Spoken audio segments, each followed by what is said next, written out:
hapon po, Mayor. Sinabihan ko na po. Mayor, magandang hapon po, Congresswoman Mitch Kayon, sa ating mga konsyal.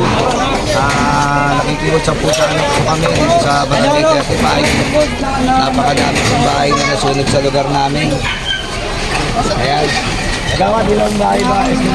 Sa 50 ang bahay ng 50. 15 na 50 bahay. bahay, pero aangat pa kasi meron pang bahay kami.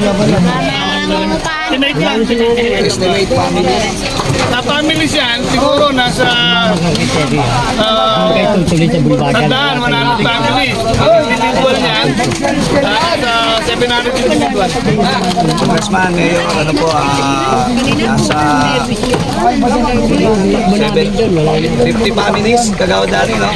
Hindi, kung 50 ba, 50 houses yan, nasa 100 to 120 families yan.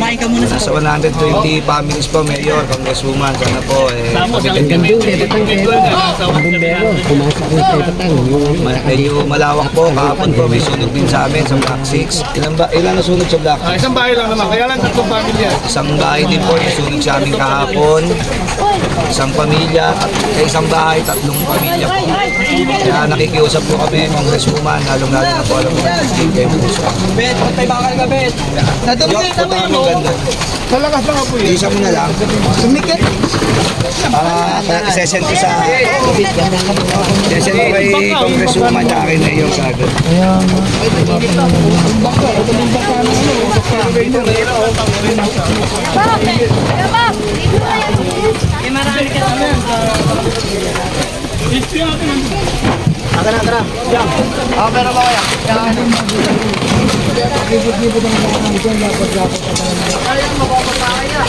Ay, ang init.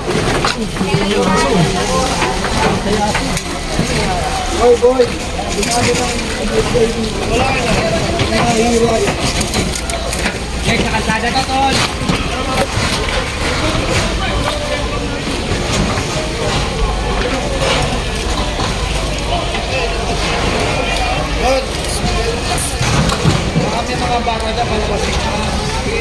Kami mga bata na